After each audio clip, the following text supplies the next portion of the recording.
అలాంటి పరిస్థితి జగన్మోహన్ రెడ్డి కూడా ఇతను అంతకంటే ముదురు రాజశేఖర్ రెడ్డి కొడుక రాజారెడ్డి వారసుడు అనేటటువంటి భయం. కానీ నాకు అర్థమైందల్లా రాజశేఖర రెడ్డి వారసత్వం జగన్మోహన్ రెడ్డి దగ్గర ఉంది, కానీ రాజారెడ్డి వారసత్వం షర్మిల దగ్గర ఉంది. యాటిట్యూడ్, కిల్లింగ్ ఇన్స్టింక్ట్ అంటాం, అది షర్మిల దగ్గర ఉంది. జగన్ దగ్గర అది లేదు. రాజశేఖర రెడ్డి లాగా నేను కూడా అధికారంలోకి రావాలి, నా పేరు 10 మంది చెప్పుకోవాలా, నన్ను దేవుడు అనుకోవాలనే ఫీలింగ్ రాజశేఖర రెడ్డిదైనా ఇతనిదే. షర్మిల అట్ట కాదు, మనం అంటే వనకాల అవతలోడు చచ్చిపోవాలి, నాశనం అయిపోవాలని కోరుకునేటువంటి మెంటాలిటీ. ఇద్దరి యాటిట్యూడ్ లో ఉన్నటువంటి తేడా కిల్లింగ్ ఇన్స్టింక్ట్ అంటుంటాం. యాంటీ బీజేపీ అనే విధానాన్ని బలంగా తీసుకెళ్తున్నారు ఒక రకంగా.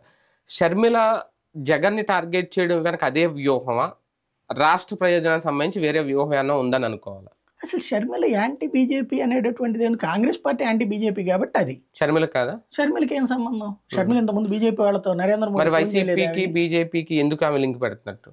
అది కావాలని గ్రౌండ్ లెవెల్లో ఏదో ఒకటి మాట్లాడాలి. అదేదో టీడీపీని వాళ్ళు ఎన్డీఏలో ఉన్నారు కాబట్టి వాళ్ళని విమర్శించవచ్చు కదా, అధికారంలో ఉన్న టీడీపీని బాబు గారిని విమర్శించవచ్చు కదా. ఇప్పుడు ఆవిడది అసలు పాయింట్ మీకు ఎవరికి అర్థం కాని లాజిక్ ఒక పాయింట్ ఉంది. ఆవిడ చేస్తున్న పాయింట్ ఏంటి? Crisis manager for TDP. అవును, మీకు ఎలక్షన్ నెక్ టు నెక్ అవుతుంది అనుకున్నప్పుడు కేఏ పాల్ని ఓట్ల చీల్చడం కోసం ఎలా వాడుకుంటారో ఇప్పుడు షర్మిల అట్లా వినియోగించబడుతుంది.